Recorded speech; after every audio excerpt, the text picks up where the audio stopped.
Hello students. So in this video we'll learn how to use screw gauge. Okay, screw gauge is used to measure the diameter or width of a substance more accurately than the slide calipers, as I mentioned in the previous video. So from the name you can clearly understand the principle of screw gauge is completely based on the principle of screw. Okay, we all have seen screws, right? Whenever you fix screw into something, you all have observed that it has two types of motion. You have to rotate it to fix it, and whenever you rotate it, it covers two types of distance. First, we are rotating it, that means it is having rotatory motion, and it also propagates linearly inside the object we are fixing it. So it has a mixed motion of rectilinear and rotation. Okay, so let's understand the principle of screw with an image then. This is an image of basic screw. Okay, these parts, these parts are called threads of the screw.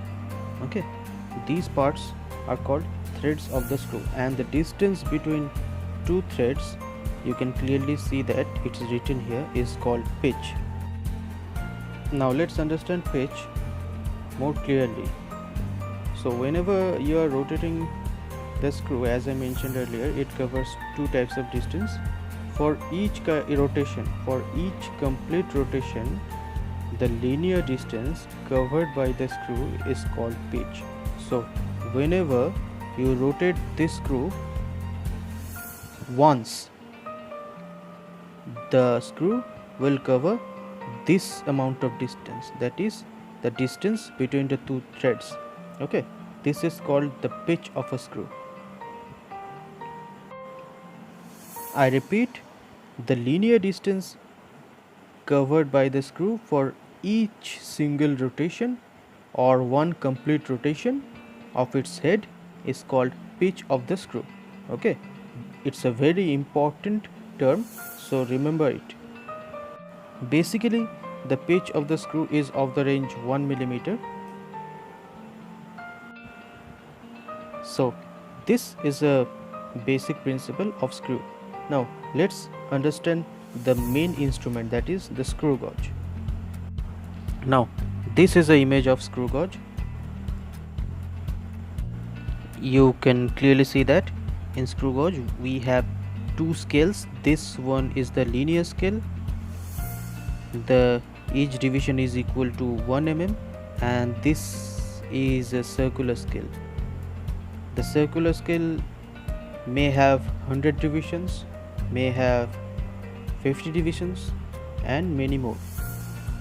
So we have two types of scale, one is linear, other is circular, and this line that is at the center, this is called a baseline, and these two, A and B, you can clearly see from the image, this is called the stud, which is fixed, and this is called a spindle, which is movable. And if you want to rotate the scale, you have to hold it right here and just rotate it, and this spindle will move in this direction, just like a simple screw. It will move in this direction, and you have to fix the object that will be given to you. To measure the diameter of the object or width of the object, you have to fix the object over here at this point in the middle between A and B. You have to fix the object and hold the object right here and rotate the entire screw by holding it right here, and fix the object, and then measure the length or the diameter. Pretty easy. Now for each measuring instrument, we know that we have a least count, that is the minimum value up to which we are able to measure the diameter of the object by using the instrument. So how will you determine the least count of screw gauge then? It's pretty easy. As I mentioned earlier. If the circular scale has 100 divisions and the pitch of the screw is 1 mm, so for 100 division the screw will move linearly by 1 mm. Why? Because for 100 division means that you are rotating the circular scale once. So for each single rotation of the circular scale, it covers a complete 100 divisions, right? Because it has 100 divisions on the scale, and you know that for each single rotation the distance that the screw covers is called the pitch, which is here is 1 mm. So for 100 division of the circular scale the screw will move by 1 mm. So for each single division of the circular scale the screw will move by 1 by 100 mm, that is 0.01 mm. So this is the least count of screw gauge that I mentioned, that has 100 division on the circular scale. And so you can clearly see that the least count is 0.01 mm. For vernier calipers we had least count of the range 0.1 mm. So you can clearly say that the screw gauge can measure width or diameter of an object more accurately. And you can also change the least count by changing the division of the circular scale, by increasing the division of the circular scale, and even by decreasing the value of the pitch. So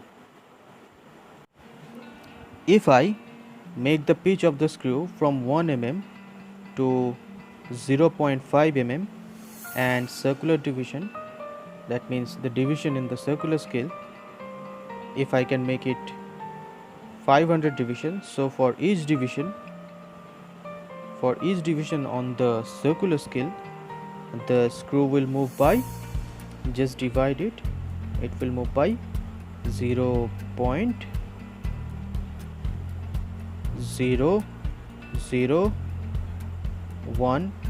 mm. So in the previous calculation or the previous kind of screw gauge, it had a least count of just 0.01 mm, and in this screw gauge you have 0.001 mm. So you can clearly see that if I make the pitch 0.5 mm and the division on the circular scale 500, so it can measure the diameter more accurately. Now we have clearly understand the principle of the screw gauge. Now just we have to take the readings. Then let's find out how to take the readings by using the screw gauge. First you have to fix the object that will be given to you over here, that is in between the point A and the point B, that is between the stud and the screw. So how to fix it? As I mentioned earlier, just place the object over here and just rotate the circular part by holding it right here. Rotate it until it touches the object and then just fix it. And now how are you going to take the readings then? So we have to take two readings. One is linear scale reading and the other is circular scale reading. So to find out the linear scale reading, or it is also known as main scale reading, you have to look at the main scale over here. The mark on the main scale that the circular scale will touch or just touches is your linear scale reading or the main scale reading. For this particular image, the reading is, this is the 0 mark, this is the 1, this is 2. So for this particular image, the linear scale reading or the main scale reading is 2 mm. And to find out the circular scale reading, you have to look at the circular scale the mark on the circular scale that coincides with the baseline is your circular scale reading. I repeat, just note down which mark on the circular scale is coinciding with the baseline. For this particular case, the 56th mark on the circular scale is coinciding with the baseline. This is 55, so after that this point is 56. So 56 is the circular scale value, and to find out the circular scale reading, just multiply it with the least count, that is 0.01 mm. That makes the circular scale reading 0.56 millimeter. And if you want to find out the diameter of the object, just add the circular scale reading with the main scale or linear scale reading. That will make the value 2 plus 0.56, 2.56 mm, or if you are calculating it in centimeter, 0.256 centimeter. So this is how you measure the diameter or the width of a certain object by using screw gauge. Now let's see the measuring table for this instrument then. This is the table that we have to use to measure the diameter of a certain substance by using screw gauge. You all know that to measure the diameter accurately, one measurement is not enough. You have to take more than one measurement in different positions if the object is uniform, and just find out the mean.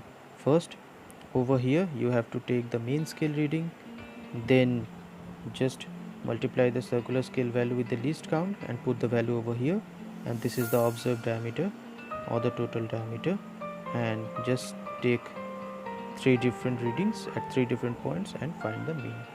Now, exactly like Vernier calipers, here we also have 2 types of errors, that is the positive zero error and negative zero error. Let's understand this with an image. Ideally, whenever you touch the spindle with the stud, that is the fixed part with the movable part, the zero mark of the circular scale should coincide with the baseline, and if not, then the instrument is said to have zero error. So if the zero mark of the circular scale crosses the baseline when you are touching the stud with the spindle, or the touch and the spindles are together, if the zero mark of the circular scale just crosses the baseline, then the error is said to be negative zero error. So how to calculate negative zero error then? Just count the marks, or just see at the circular scale which mark of the circular scale is coinciding with the baseline. For this particular image, 95th mark of the circular scale is coinciding with the baseline. So just subtract the value from the total number of divisions. For this particular case, the total number of division is 100. So 100 minus 95 makes it 5, and just multiply it with the least count of the instrument. If the instrument has 0.01 mm of least count, so your negative zero error will be minus 0.05 mm. Okay, now let's see positive zero error. From the image you can clearly see that when you are making the both ends meet, that is the stud and the spindle, if the zero mark of the circular scale is behind the baseline, then the error is said to be positive zero error. And to find out the value of the positive zero error, just look at the circular scale which mark is coinciding with the baseline. For this particular case, the 5th mark on the circular scale is coinciding with the baseline, so the value of positive zero error will be 5 multiplied by the least count, that is equal to plus since the error is positive, 0.05. Okay. Now how to get the correct reading then? Just like the previous one, that is the formula that we have already used in the vernier calipers, that is observed reading minus the zero error with sign. The diameter of the object that we found out earlier was 2.56 mm, and if the zero error is positive and have a value of 0.05, then our true diameter will be observed reading, that is 2.56 minus zero error with sign. So if the zero error is positive, just put plus 0.05 over here. That makes the diameter of the substance 2.51 millimeter.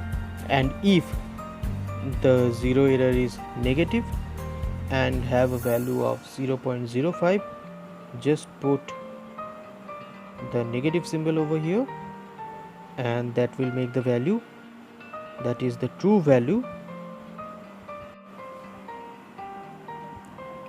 2.61 mm. So this is how you get the true reading.